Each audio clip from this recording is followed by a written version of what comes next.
Breaking news మనం చూస్తున్నాం. Israel అణు కేంద్రాన్ని పేల్చేసే ప్రయత్నం ఇరాన్ చేసింది. జెమోనా సిటీలోని న్యూక్లియర్ సెంటర్ పై ఇరాన్ మిజైల్స్ తో దాడి చేసింది. 100 మందికి పైగా తీవ్రంగా గాయపడ్డట్లుగా తెలుస్తోంది. సుమారుగా 15 మంది వరకు ప్రాణాలు కోల్పోయారు. ఇరాన్కి సంబంధించినటువంటి నతాంజ్ న్యూక్లియర్ స్థావరం పైన ఇజ్రాయెల్ దాడి చేసిన నేపథ్యంలో ఇప్పుడు ఇరాన్ తిరిగి ఇజ్రాయెల్ని చావు దెబ్బ కొట్టే ప్రయత్నం చేసింది. దెబ్బకు దెబ్బ తీసింది ఐఆర్జీసీ. తమ ఆర్థిక వనరులపై దెబ్బతీస్తే ఎంతవరకైనా తెగిస్తామంటూ ఇరాన్ మరొకసారి ప్రూవ్ చేసే ప్రయత్నం చేసింది ప్రపంచానికి. ఇజ్రాయెల్ అటాక్ చేసిన వెంటనే ఇరాన్ కూడా తిరిగి అంతకంటే మరింత ఎక్కువగా రియాక్ట్ అయింది. ఇజ్రాయెల్ అంతర్జాతీయ చట్టాలను ఉల్లంఘిస్తోందంటూ ఇరాన్ చెబుతోంది. ఇరాన్ నతాంజ్ అణు కేంద్రంపై ఇజ్రాయెల్ వరుస దాడులకు పాల్పడింది. ఈ నేపథ్యంలో టైం చూసి జెమోనా సిటీపై మిజైల్స్ వర్షం కురిపించింది ఇరాన్. ఈ నేపథ్యంలో భారీగా అక్కడ నష్టం చోటు చేసుకున్నట్లుగా తెలుస్తోంది. ఇప్పటికే డెమోనా సిటీలో ఉన్నటువంటి అణు కేంద్రాల దగ్గర దాడి జరిగింది అంటున్నారు. అయితే కీలకమైనటువంటి అణు స్థావరాల లోపలికి ఈ ఇంపాక్ట్ వెళ్ళలేదు. అక్కడ ఎలాంటి రేడియేషన్ లీక్ అవ్వలేదు. కానీ ఇప్పుడు ఇరాన్ ఇజ్రాయిల్కి ఒకసారి రుచి చూపించింది తమ దెబ్బ ఎలా ఉంటుంది అనేది. ఎందుకంటే నతాంజ్, ఫోర్డో లాంటి న్యూక్లియర్ స్టోర్స్ మీద ఎక్కడైతే ఈ న్యూక్లియర్ పరీక్షలు జరుపుతుందో ఇరాన్, వాటి మీద గతంలో కూడా అమెరికా, ఇజ్రాయెల్ తీవ్రమైనటువంటి దాడులు చేశాయి. ఇన్ఫ్యాక్ట్ గతంలో ఇరాన్ మధ్య జరిగినటువంటి యుద్ధాన్ని ఆపడానికి అమెరికా చివరికి ఆ న్యూక్లియర్ స్థావరాల వరకు రీచ్ అవ్వాల్సిన పరిస్థితి వచ్చింది. అప్పటితో ఇరాన్ ఆగిపోయింది. ఇక పూర్తిగా ఎక్కడ ధ్వంసం అవుతాయో అని చెప్పేసి భయపడి ఆగిపోయినటువంటి పరిస్థితి కనపడింది. కానీ ఇప్పుడు పరిస్థితి వేరుగా ఉంది. ఇప్పుడు ఇరాన్ కంటికి కన్ను, పంటికి పన్ను అన్నట్లుగా వ్యవహరిస్తుంది. మీరు మా న్యూక్లియర్ స్టోర్స్ మీద దాడి చేయడానికి సిద్ధంగా ఉన్నారా? అయితే మీకు న్యూక్లియర్ స్టోర్స్ ఉన్నాయి, వాటిని దృష్టిలో పెట్టుకోండి, మేము వాటిని దాడి చేస్తామని చెప్పింది. చెప్పడమే కాదు, చేసి చూపించింది. ఓవైపు ఇరాన్కి సంబంధించినటువంటి నతాంజ్ ప్రాంతంలో దాడి జరిగిన వెంటనే అదే రోజు రాత్రికి ఇరాన్ తిరిగి ఇజ్రాయెల్ మీద దాడి చేసింది. ఇజ్రాయెల్కి సంబంధించినటువంటి న్యూక్లియర్ ఈ స్టేషన్స్ మీద ఇమ్మీడియట్గా దాడి చేసినట్లుగా కనపడుతోంది. ఈ నేపథ్యంలో సుమారుగా 100 మందికి పైగా డెమోనా అనేటువంటి సిటీలో ఈ దాడి జరిగింది. డెమోనా అనేటువంటి ప్రాంతంలో. మరోవైపు అరద్ ప్రాంతానికి సంబంధించింది ఇదంతా కూడా. అరద్ అనేటువంటి ప్రాంతంలో డెమోనా అనేటువంటి సెంటర్ మీద దాడి చేసినట్లుగా తెలుస్తోంది. ఈ నేపథ్యంలో అక్కడ చాలా తీవ్రమైనటువంటి నష్టం జరిగింది. మొత్తం మీద 100 మందికి పైగా ప్రాణాలు తీవ్రంగా గాయపడితే సుమారుగా 15 మంది వరకు ప్రాణాలు కోల్పోయారు అంటూ తెలుస్తోంది. అలాగే ఇప్పటికే ఇజ్రాయెల్ ఇది చాలా దారుణమైనటువంటి టైం అంటూ ఒక ప్రకటన కూడా చేసింది. One of the most brutal time గాను, చాలా దారుణమైనటువంటి టైంగా ఇజ్రాయెల్ దీన్ని ప్రకటించింది. అక్కడ జరిగినటువంటి డెమోనా ప్రాంతంలో జరిగినటువంటి అటాక్లో, అక్కడ 2 ప్రాంతాల్లో అటాక్స్ జరిగాయి.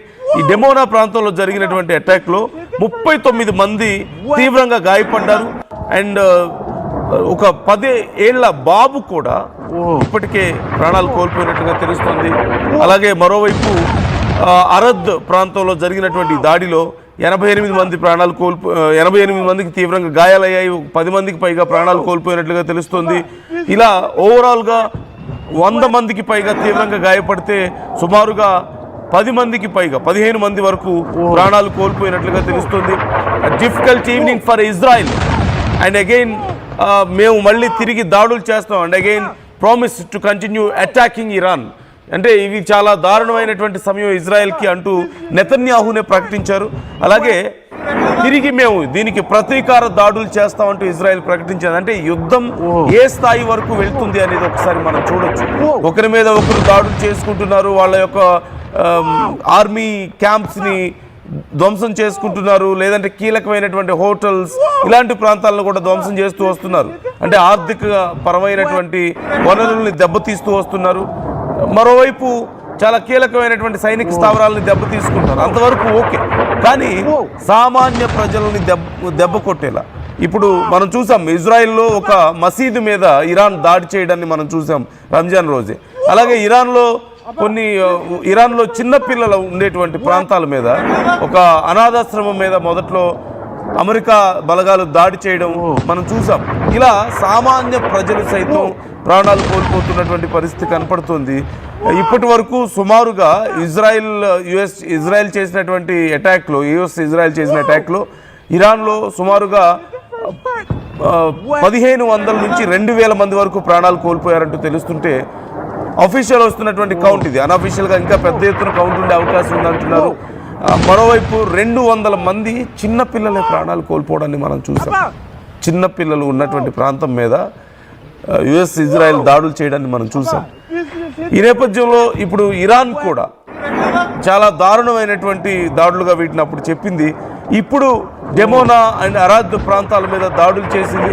అయితే చాలా కీలకమైనటువంటి విషయం ఏంటంటే ఇప్పటి వరకు ఎలాంటి రేడియేషన్ లీక్ని మేము గుర్తించలేదు అంటూ IAEA the international atomic energy agency ఒక ప్రకటన చేయడాన్ని మనం గమనించవచ్చు.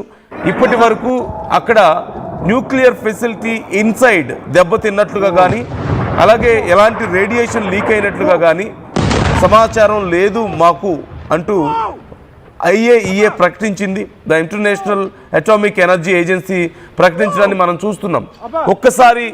ఒకవేళ ఈ రేడియేషన్ లీక్ అయితే ఏదైనా అటాక్ జరిగినప్పుడు న్యూక్లియర్ ఫెసిలిటీస్ మీద అటాక్ జరిగితే రేడియేషన్ లీక్ అయితే పరిస్థితులు చాలా దారుణంగా ఉంటాయి. కొన్ని లక్షల మంది ప్రాణాలు కోల్పోయే అవకాశం ఉంటుంది. ఒకవేళ అలాంటిదే జరిగితే ఇక న్యూక్లియర్ వార్ వస్తుంది. న్యూక్లియర్ వెపన్స్ని ఉపయోగించడానికి సైతం ఏమాత్రం దేశాలు వెనకాడవు. ఆల్మోస్ట్ న్యూక్లియర్ స్టోర్స్ దగ్గరికి వాళ్ళ దాడులు చేరుతున్నాయంటే రేపో మాపో ఆ లోపల కూడా ఇంపాక్ట్ చూపించే అవకాశం లేకపోలేదు కదా. ఒక్కసారి పరిస్థితిని మీరు అర్థం చేసుకోండి, ఎంతవరకు ఇవి దారి తీసే అవకాశం ఉంది అనేది.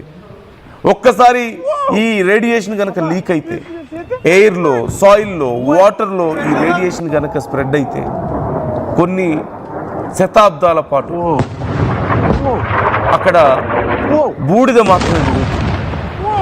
ఇప్పటికీ కూడా జపాన్లో హిరోషిమా, నాగసాకి లాంటి ప్రాంతాల్లో ఇప్పటికీ రేడియేషన్ ఆనవాళ్ళు ఉన్నాయంటే పరిస్థితి ఎంత దారుణంగా ఉంటుందనేది ఒకసారి మనం ఊహించుకోవచ్చు. ఇప్పటికీ అక్కడ పుడుతున్నటువంటి పిల్లలకి అంగవైకల్యం లాంటివి, మానసిక సమస్యలతోనే వాళ్ళు అక్కడ ఇంకా పుడుతున్నారంటే వాళ్ళ జెనెటిక్స్లో రేడియేషన్ ప్రభావం ఎంత ఉందో అనేది ఒకసారి మనం చూడొచ్చు. ఒకవేళ అలాంటిదే జరిగితే ఇక అణుయుద్ధానికి దారి తీసే అవకాశం చాలా క్లియర్గా కనిపిస్తుంది.